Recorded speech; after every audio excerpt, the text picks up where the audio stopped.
Bah, où peut être cette dernière pièce?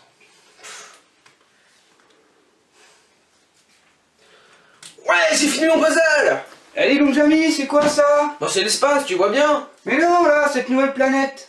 C'est pas une nouvelle planète, voyons! C'est la Terre! Mais il y a très très longtemps! Bah, ça alors, ça demande une explication. Bon. Allez Marcel, en route! Allez.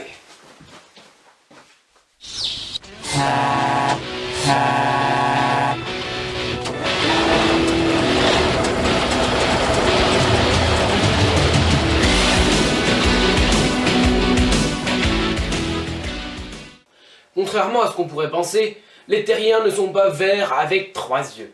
Ils nous ressemblent énormément. À l'exception bien sûr de la prophyse en bleu, cette glande qui est située sur notre front. Tout d'abord, un petit zoom sur la Terre, planète qui abritait les humains il y a 15 milliards d'années. Maintenant, lorsqu'on enlève les nuages, on peut découvrir ce gigantesque continent de 500 millions de kilomètres carrés. Alors on peut se demander, mais comment l'eau a-t-elle pu s'évaporer pour laisser place à ce désert? Eh bien vous allez tout de suite comprendre. Premièrement, rappelons le cycle de l'eau. Les rayons lumineux du soleil vont venir rencontrer les gaz à effet de serre présents dans l'atmosphère tels que le CO2 et l'H2O, indispensables au maintien de la température et donc à la survie de l'homme.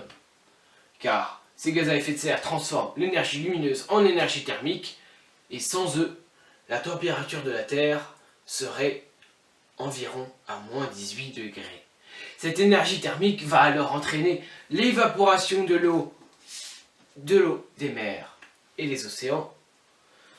Les nuages constitués de ces gouttelettes d'eau en suspension dans l'air vont ensuite devenir de plus en plus chargés. Au bout d'un certain point, les gouttelettes d'eau se condensent et retombent jusqu'au sol, c'est la pluie. Par ruissellement jusqu'aux océans, l'eau peut reprendre son cycle. Cependant, dans ce cas particulier, le cycle a été déréglé, il y a environ 15 milliards d'années. En effet, nos scientifiques avaient pu mesurer une très forte hausse des gaz à effet de serre dans l'atmosphère. Comme nous l'avons dit tout à l'heure, ces gaz à effet de serre sont indispensables à la survie de l'homme par les concentrations données. Seulement, imaginez si ces gaz à effet de serre dépassent ces concentrations données. Eh bien, c'est simple. La hausse de la concentration des gaz à effet de serre va alors augmenter la température. Par conséquent, cette hausse de température va accélérer l'étape de l'évaporation,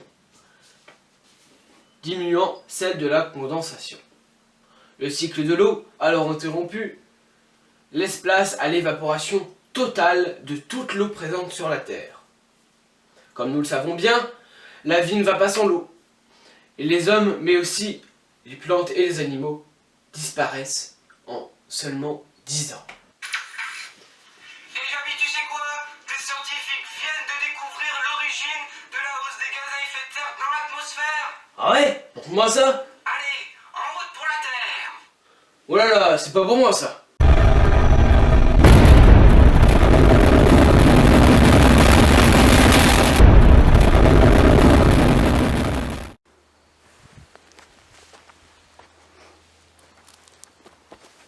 Alors voilà, regarde Jamy, on est sur Terre. Aujourd'hui, j'accompagne le spécialiste des changements climatiques pour faire des prélèvements de la Terre. Alors que ce soit des cailloux, du sable ou des graviers, nous allons ensuite les analyser au labo. Regarde plutôt.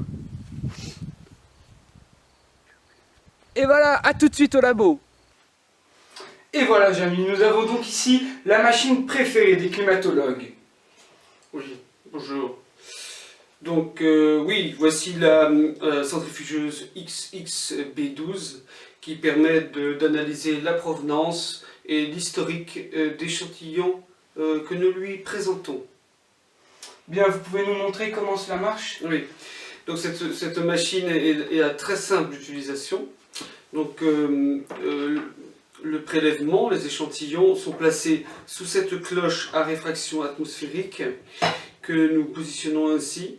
Et ensuite, après activation obtempératoire de la machine, vous pouvez donc, au moyen de cet appareil de visualisation, observer donc les résultats qui s'affichent directement sur l'écran. Incroyable, Jamy, t'avais déjà vu ça, toi? Et en plus, faut comprendre tout ce charabia. Alors vous y comprenez quelque chose? Bien entendu, il s'agit donc de ma compétence, étant donné que j'ai participé moi-même au développement de cet outil. Donc nous avons ici, dans ce pourcentage, vous avez 40% de véhicules. Les êtres humains étaient se déplaçaient beaucoup avec le véhicule automobile. Vous avez 40% de déchets, dont une grande partie de téléphonie mobile.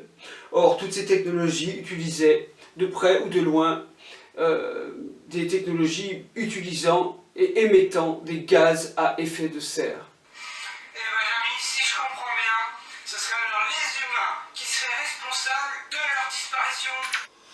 Et oui, les humains étaient bien conscients de leur disparition et pourtant, ils n'ont rien fait. Alors maintenant, vous comprenez pourquoi nous ne sommes pas allés les aider.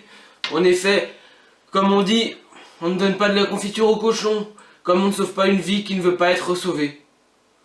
Il leur aurait juste fallu d'un peu de bonne volonté de la part de chaque être humain. Mais bon, c'est pas gagné.